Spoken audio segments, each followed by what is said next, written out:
Le château de Chantilly est l'un des joyaux du patrimoine français. Henri d'Orléans, duc d'Aumale, fils du dernier roi des Français, Louis-Philippe, fut considéré comme le plus grand collectionneur de son temps. Et le château de Chantilly demeure toujours l'écrin de ses innombrables chefs-d'œuvre et manuscrits précieux. Justement, à propos de ces manuscrits précieux, se trouvent les manuscrits orientaux, dont 38 proviennent de la capitale nomade nommée en français la Smala, de l'émir Abdelkader.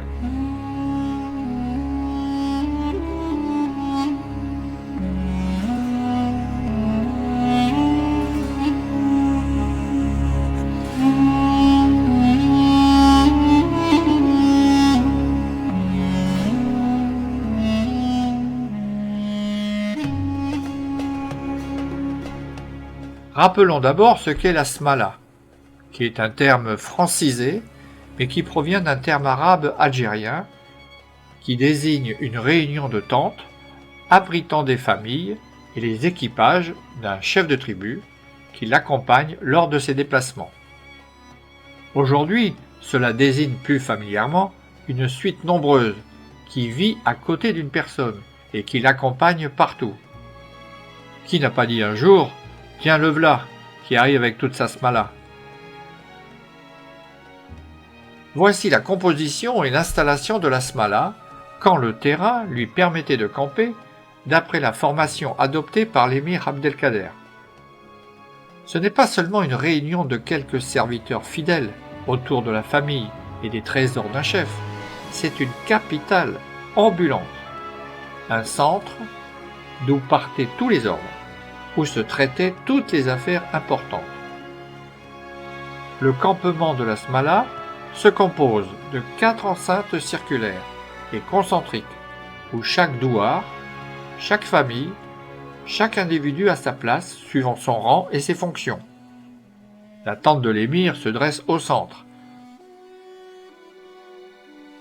Elle est immédiatement entourée de 4 tentes des proches d'Abdelkader qui composent la première enceinte.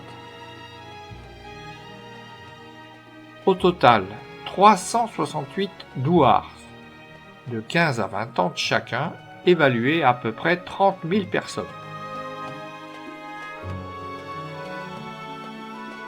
Cette capitale, la Smala, fut prise d'assaut par le duc d'Aumale et ses troupes dans la région de Mascara le 16 mai 1843.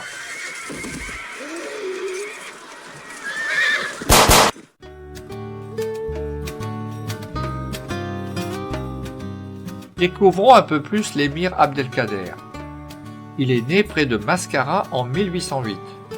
Mascara se trouve à presque 400 km d'Alger et à une centaine de kilomètres de Oran. D'ascendance chérifienne, Abdelkader devient dès l'âge de 12 ans taleb, c'est-à-dire un commentateur autorisé du Coran. Son éducation le préparera donc à une carrière de lettré et de savant.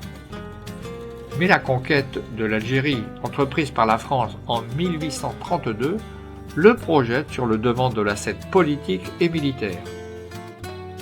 Fondateur d'État, fin stratège et diplomate, l'émir renonce au combat le 23 décembre 1847.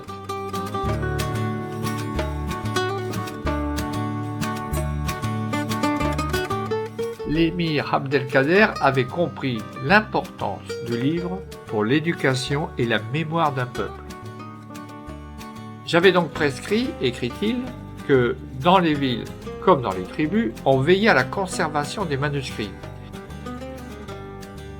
Je mettais ensuite ces livres en dépôt dans les mosquées et les loges, entre les mains de savants en qui je pouvais avoir confiance. Mon intention était d'établir à Takdem une vaste bibliothèque, mais Dieu ne m'en a pas laissé le temps. Voyons maintenant la compréhension de ces livres appelés les manuscrits de Takdem. Les livres forment un échantillon de la littérature alors en circulation au Maghreb, grâce à une centaine de textes, le plus court faisant une demi-page. Du XVe au XIXe siècle, ils sont de précieux témoins de la calligraphie maghribi. le duc d'Aumale a fait restaurer les ouvrages recueillis et en a confié l'analyse à des savants orientalistes. La section arabe de l'Institut de recherche et d'histoire des textes et la BULAC, qui est la Bibliothèque universitaire des langues et civilisations, ont repris l'étude. Celle-ci éclaire les milieux savants dans lesquels s'est formé l'émir Abdelkader, résistant héroïque à la colonisation française en Algérie, mais aussi savant musulman et grand mystique. Découvrons l'art du livre arabe. Dans le monde arabo-islamique, le manuscrit domine jusqu'en 1850. La vénération portée par le Coran, puis au livre en général, place la calligraphie au centre de l'art islamique. L'interdit religieux de la représentation des êtres animés favorise l'enluminure non figurative.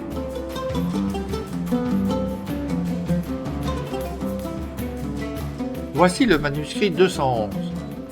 Ici, il exprime la dernière partie du Coran par la sourate 80, Abaza, et se termine par la sourate 112, Al-Falaq. La reliure très soignée présente un décor maghrébin classique, des écoinçons formés de fer carré et un motif central en forme de mandorle.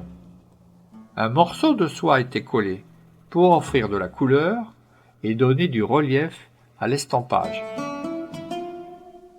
Ici, c'est un recueil d'astrologie et de théologie, avec des tableaux, des signes, du zodiaque.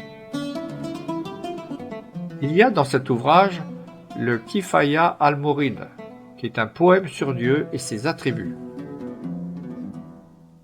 Le volume contient un ensemble de fatwas émises pour les oulémas d'Al-Andalus et d'Afrique du Nord, notamment en matière de vente et de compromis en cas de litige.